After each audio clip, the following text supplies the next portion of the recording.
Assalamualaikum warahmatullahi wabarakatuh. Dengan adanya video ini, saya akan menjelaskan tentang materi ruang lingkup industrialisasi. Sebelum masuk kepada isi materi, izinkan saya untuk memperkenalkan diri. Nama saya Muhammad Asgaf Mubarok, NIM 2060042, jurusan Ilmu Ekonomi Studi Pembangunan, semester 4 kelas pagi. Pengertian industrialisasi. Industrialisasi adalah sistem produksi yang muncul dari pengembangan yang mantap, penelitian, dan penggunaan pengetahuan ilmiah. Ia dilandasi oleh pembagian tenaga kerja dan spesialisasi, menggunakan alat bantu mekanik, kimiawi, mesin, dan organisasi serta intelektual dalam produksi. Industrialisasi dalam arti sempit menggambarkan penggunaan secara luas sumber-sumber tenaga non-hayati dalam rangka produksi barang atau jasa. Meskipun definisi ini terasa sangat membatasi, industrialisasi tidak hanya terdapat pada pabrik atau manufaktur, tapi juga bisa meliputi pertanian, karena pertanian tidak bisa lepas dari mekanisasi atau pemakaian sumber tenaga non-hayati. Demikian pula halnya dengan transportasi dan komunikasi. Will mengemukakan 3 jenis definisi untuk memahami industrialisasi, antara lain yang pertama, residual. Industri berarti semua hal yang bukan pertanian. Yang kedua, sektoral, yang mengatakan bahwa industri adalah energi, pertambangan, dana usaha, manufaktur. Yang ketiga, bersifat mikro dan makro, yaitu sebagai proses produksi, dan yang lebih luas lagi sebagai proses sosial industrialisasi. Proses industrialisasi bisa dipahami melalui konsep pembangunan. Secara umum, kaitan antara pembangunan dengan industrialisasi dijelaskan oleh Gama, yakni yang pertama, bahan untuk proses industrialisasi dan pembangunan industri merupakan satu jalur kegiatan untuk meningkatkan kesejahteraan rakyat. Yang kedua, pembangunan industri merupakan upaya meningkatkan mutu sumber daya manusia dan kemampuan memanfaatkan sumber daya alam. Yang ketiga, pembangunan industri akan memacu dan menyangkut pembangunan sektor lainnya yang dapat memperluas lapangan kerja yang diharapkan akan meningkatkan pendapatan dan daya beli masyarakat. Yang keempat, dalam pembangunan industri akan terjadi ketimpangan yang merugikan yang bersifat ekonomi ataupun non-ekonomi. Melukiskan jenis-jenis perubahan sistem stratifikasi sosial ketika masyarakat menuju industrialisasi, antara lain yang pertama, pembagian kerja semakin rumit sejalan dengan meningkatnya spesialisasi. Yang kedua, status cenderung berdasarkan atas prestasi sebagai pengganti status berdasarkan atas asal-usul. Yang ketiga, alat yang memadai untuk mengukur pelaksanaan pekerjaan orang yang terlibat dalam produksi menjadi perhatian umum. Yang keempat, pekerjaan bergeser dari kegiatan yang memberikan kepuasan hakiki ke peranan sebagai alat untuk meningkatkan kesejahteraan, artinya mendapatkan ganjaran itu sendiri. Yang kelima, ganjaran yang tersedia untuk distribusikan meningkat. Yang keenam, ganjaran distribusikan atas dasar yang agak lebih kecil. Yang ketujuh, terjadi pergeseran dalam peluang hidup di berbagai status sosial. Yang kedelapan, terjadinya pergeseran dalam distribusi gengsi sosial meskipun keuntungan masyarakat modern dibanding masyarakat tradisional, dan pergeseran dan masalah serupa terdapat juga dalam distribusi kekuasaan. Huntington menjelaskan mengenai perubahan masyarakat tradisional ke masyarakat industri. Ciri-ciri masyarakat tradisional antara lain, yang pertama, tidak menjaga waktu. Yang kedua, orientasi pada masa lalu. Yang ketiga, status terikat pada tempat asal. Yang keempat, fanatik. Yang kelima, tertutup. Yang keenam, orientasi status otomatis. Yang ketujuh, loyalitas primardonal seperti agama, golongan, suku, keluarga, organisasi keluarga, atau ikatan bersifat pribadi. Yang kedelapan, bergantung pada nasib. Yang kesembilan, hubungan dengan alam penyusian. Yang kesepuluh, kebudayaan ekspresif. Ciri-ciri masyarakat modern antara lain, yang pertama, menjaga waktu. Yang kedua, orientasi pada masa depan. Yang ketiga, dinamik mobilitas. Yang keempat, toleran. Yang kelima, terbuka. Yang keenam, orientasi status berdasarkan prestasi. Yang ketujuh, loyalitas pelingkup. Yang kedelapan, organisasi non-pribadi. Yang kesembilan, organisasi besar atau efisiensi. Yang kesepuluh, hubungan non-pribadi atas dasar masalah. Yang kesebelas, persoalan ditimbulkan manusia dapat diatasi oleh manusia.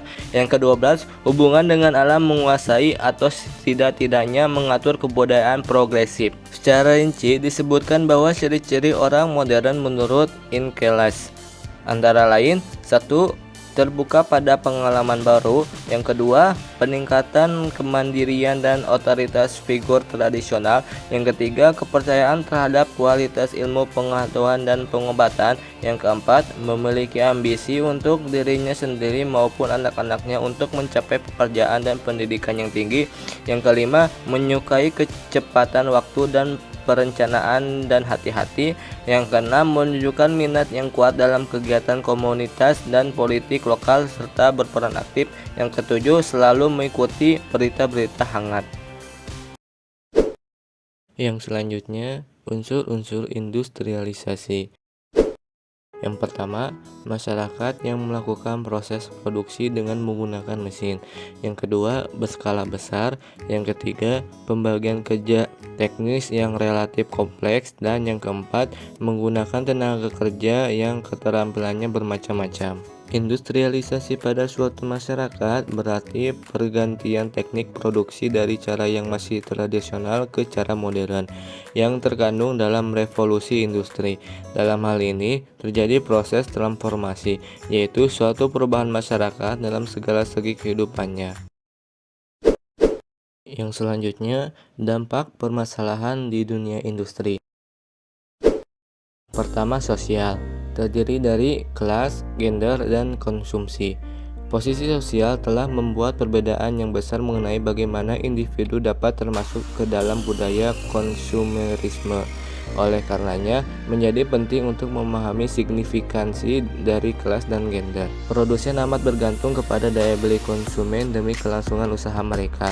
Daniel Bell menyatakan bahwa konsumsi masyarakat bangkit pada awal 1920-an. Selanjutnya, pengembangan ini diatribusikan pada revolusi teknologi dan pada 3 penemuan sosial, yakni produksi lini gabungan, pengembangan pasar, dan penyebaran pembelian. Berikutnya adalah terjadinya pergeseran nilai moral, yakni bagaimana angsuran yang semua identik dengan kaum miskin dan hutang kemudian bertransformasi menjadi kredit yang dapat diterima masyarakat. Victoria de Grazia dalam The Sake of Things 1996 mengungkapkan bagaimana konsumsi difilterisasi oleh rumah tangga. Ia melihat bahwa pengalaman-pengalaman dalam rumah tangga membawa dampak yang kompleks ketika kelas dan gender mendorong terjadinya konsumsi. Selain itu, De Grazia melihat bagaimana posisi status digabungkan dengan kelas dan gender terkadang merupakan konfigurasi ulang di bawah rezim baru budaya konsumsi. Semenjak revolusi industri, para wanita dalam perannya di keluarga menjadi lebih condong kepada aktivitas konsumsi. De Grazia menyatakan bahwa konsumsi secara fundamental digenderkan pada wanita. Konsumsi dan globalisasi. Revolusi konsumsi yang semula terjadi di dunia barat akhirnya menyebar ke penjuru dunia yang lain. Hal ini dikarenakan antara lain oleh pemahaman masyarakat terhadap budaya konsumen dominan yang meningkat. Selain itu, mereka menjadi ajang kepentingan transisi barat akan kapitalisme konsumen massa. Negara-negara di Asia Timur dan Asia Tenggara mengalami pertumbuhan ekonomi yang pesat dan bermula pada awal 1960-an. Dalam kasus Korea Selatan, dapat dilihat adanya perbedaan perdagangan antara generasi terhadap konsumerisme. Sedangkan Indonesia, dikarenakan tingkat perkembangan yang lambat, membuang sisi simbolis dari konsumsi ke dalam bentuk yang lebih jelas. Survei Greke melihat bagaimana keterbatasan kemampuan pada kelas menengah untuk melakukan konsumsi dalam bentuk yang dapat dilihat dari status yang ditunjukkan. Greke melihat bagaimana gaya hidup dan simbol-simbol mempengaruhi aktivitas mereka. Dengan gaya hidup tersebut, mereka menafikan asumsi sosial dan ekonomi mereka. Yang selanjutnya, psikologis. Industri secara langsung maupun tidak langsung akan membentuk suatu peranan yang dimainkan oleh para pelaku industrialisasi, baik fisik maupun psikisnya. Dengan adanya industrialisasi, kehidupan di masyarakat berkembang dalam segala aspek kehidupan baik ekonomi maupun sosialnya. Karena terciptanya berbagai kemudahan-kemudahan yang diperoleh menuju perubahan hidup yang cenderung ke arah modernisasi. Maka Tidak heran jika banyak terjadi perubahan pola kehidupan antara zaman dulu dan sekarang. Yang selanjutnya, hukum. Keengganan pemerintah melakukan intervensi langsung ke dalam kegiatan industri mirip dengan keengganan yudikatif untuk melibatkan diri secara langsung ke dalam lapangan industri. Whitney Brown menyatakan bahwa pihak hukum baru mau melibatkan diri jika pihak perusahaan berbuat suatu tindakan, di mana pihak lain di luar perusahaan merasa dirugikan oleh tindakan tersebut. Alasan lain yang menyebabkan keengganan pihak hukum melibatkan diri adalah telah terbentuknya suatu perjanjian bersama antara perusahaan industri dengan serikat-serikat buruh, sehingga kalau ada permasalahan di antara mereka, hal itu akan diselesaikan dengan cara-cara yang tercantum dalam perjanjian tersebut. Yang terakhir yaitu demografi. Kependudukan atau demografi adalah ilmu yang memulai dinamika kependudukan manusia, meliputi dalamnya ukuran, struktur, dan distribusi penduduk, serta bagaimana jumlah penduduk berubah setiap waktu akibat kelahiran, kematian, migrasi, serta penuaan. Analisis kependudukan dapat merujuk masyarakat secara keseluruhan atau kelompok tertentu yang didasarkan kriteria seperti pendidikan, kewarganegaraan, agama, atau etnisitas tertentu. Munculnya kawasan industri dalam satu wilayah dianggap membawa faktor positif dan negatif bagi kehidupan masyarakat di wilayah itu. Dampak positifnya adalah, yang pertama, kehadiran industri dapat membuka lapangan kerja bagi penduduk setempat. Yang kedua, membuka lapangan kerja di bidang sektor informal. Yang ketiga, menambah pendapatan asli daerah bagi daerah tersebut. Adapun dampak negatifnya adalah menimbulkan kebisingan, polusi, dan limbah industri yang berbahaya bagi lingkungan. Yang kedua, persentuhan budaya yang bisa menimbulkan berbagai masalah sosial. Jadi kesimpulannya adalah industrialisasi bertujuan menjadikan sektor industri yang mantap, kuat, dan stabil melalui usaha terpadu yang melibatkan seluruh rakyat dengan berlandaskan azas demokrasi ekonomi, pemerataan, dan kesempatan berusaha, meningkatkan ekspor, dan tetap memelihara kelestarian lingkungan hidup. Sekian materi dari industrialisasi, mohon maaf bila ada kesalahan, dan terima kasih telah menonton videonya. Wassalamualaikum warahmatullahi wabarakatuh.